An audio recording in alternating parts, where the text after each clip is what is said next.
सादर नमस्कार मित्रों। आप देख रहे हैं एपिसोड 83 और हम बात कर रहे हैं विज्ञान के कक्षा 6 के भाग 3 इकाई 11 वायु के बारे में। आप सुन रहे हैं बेसिक साइंस लर्निंग। हमने इससे पहले वायु के कुछ गुणों के बारे में चर्चा किया था, जिसमें हमने बताया था कि वायु रंगहीन, गंधहीन तथा स्वादहीन होती है। वायु स्थान घेरती है।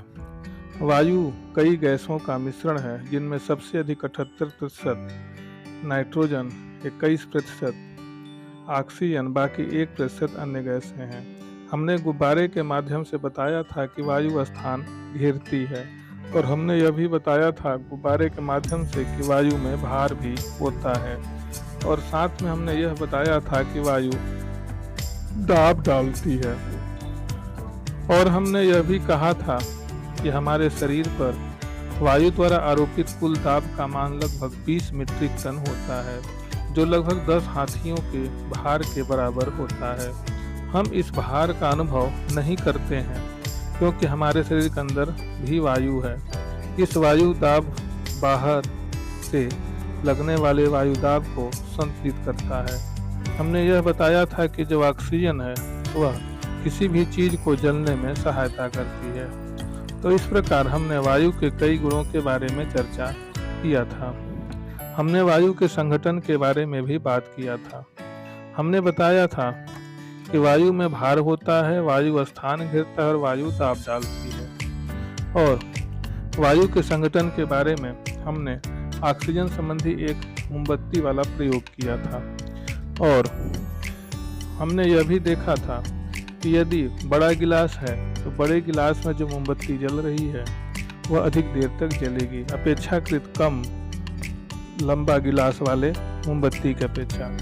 हम इंजेक्शन लगाते हैं या जो फाउंटेन पेन या हम पेन से लिखते हैं, यह सभी जो लिखने का कार्य है जो पेन द्वारा होता है वह वायु दाब के कारण ही होता है। अगर वायु नहीं होगी तो पेन नहीं चलेगा। इसी प्रकार हमने कई सारे प्रयोग किए थे। हमने यह बताया था कि वायु में भार होता है, वायु दाब डालती है, ये सभी हमने बताया था। तो अब आगे हम कुछ अन्य बिंदुओं पर चर्चा करेंगे, जिसमें हम यह बताएंगे कि वायु में जो उपस्थित ऑक्सीजन होती है वह उसकी क्या उपयोगिता है और उसकी क्या आवश्यकता है। इसके लिए जैसा कि हमने बताया कि यदि हम कुछ देर तक बंद कमरे में बैठते हैं तो हमको कैसा प्रतीत होता है।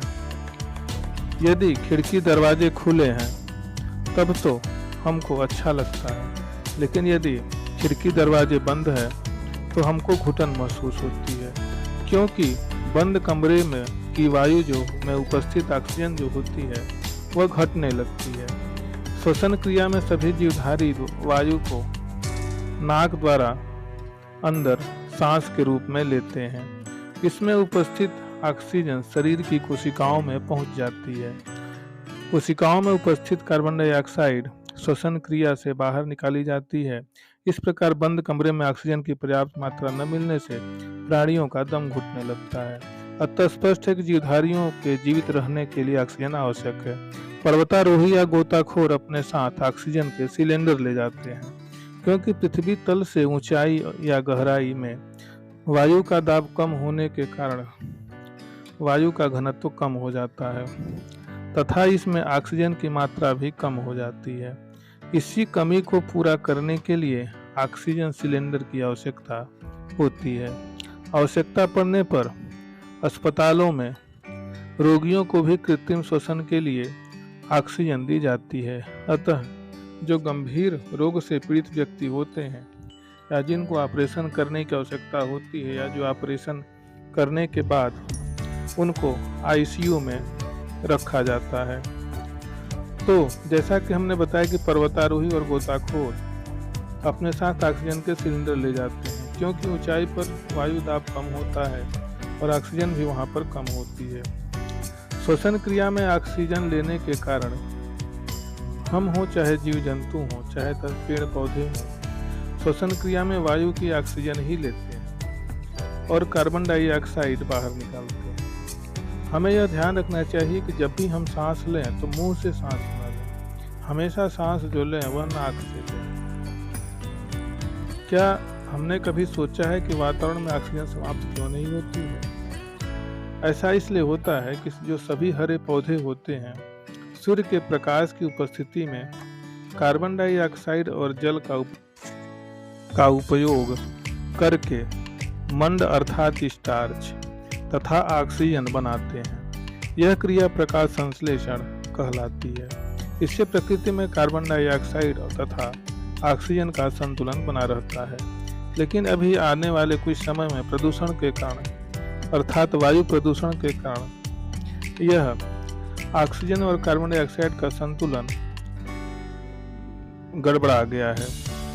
आखिर ऐसा क्यों हो गया?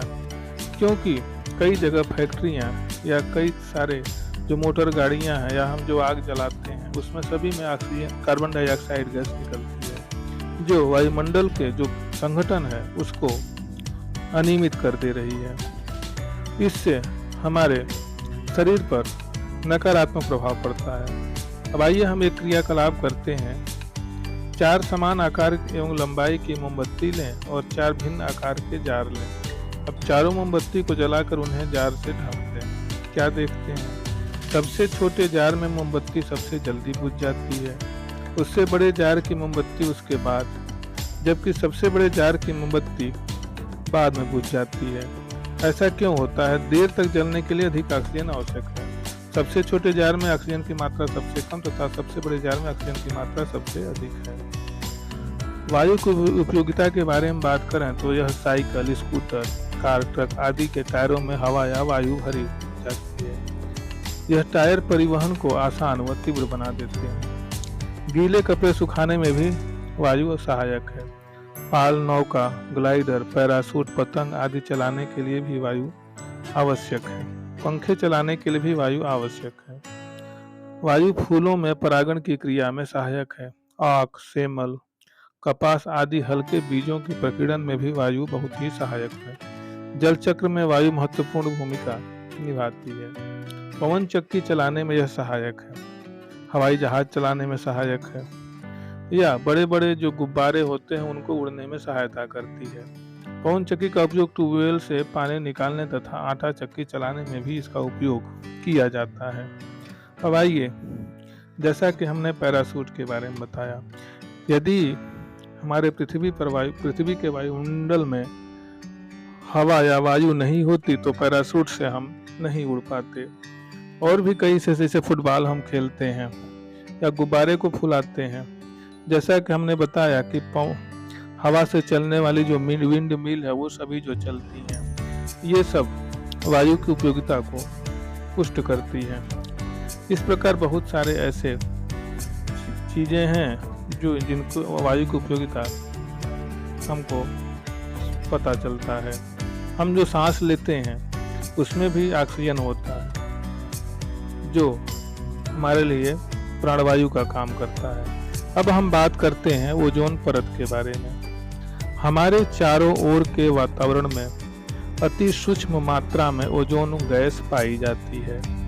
पृथ्वी सतह से 25 किलोमीटर ऊपर के वायुमंडल में ओजोन अधिक मात्रा में उपस्थित है और यह एक आवरण बनाती है। जो वायुमंडल का एक परत जिसको हम स्ट्रेटोस्फीयर कहते हैं उसमें ओजोन की मात्रा पाई जाती है। ओजोन गैस सूर्य के प्रकाश में उपस्थित हानिकारक पराबैंगनी किरणों को सोख लेती है और इस प्रकार इन्हें पृथ्वी सतह पर आने से रोकती है।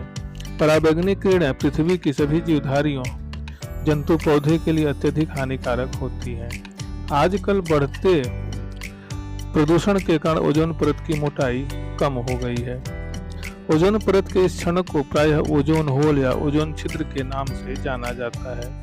ओजोन छिद्र के कारण पृथ्वी पर रहने वाले जीव और पेड़ पौधों के लिए संकट उत्पन्न हो गया है और ओजोन छिद्र के कारण पृथ्वी पर रहने वाले जीव के लिए कई प्रकार के बीमारियां पैदा हो रही हैं। ओजोन छिद्र का जो मुख्य कारण है वह रेफ्रिजरेटर तथा एयर कंडीशनर से उत्पन्न होने वाली क्लोरोफ्लोरोकार्बन गैस है। इसे हम CFC गैस कहते हैं। सीएफसी वायुमंडल में जाकर ओजोन गैस को विघटित कर देती है। आज के युग में रेफ्रिजरेटर, एयर कंडीशनर इत्यादि दिनों दिन बढ़ते जा रहे हैं। इसलिए सीएफसी की अधिक मात्रा वायुमंडल में जाती है और ओजोन गैस कम होती जा रही है। इस कारण पृथ्वी पर रहने वाले जीवों के लिए संकट उत्पन्न हो गया है। इसी के साथ यह भाग समाप्त होता है। धन्यवाद।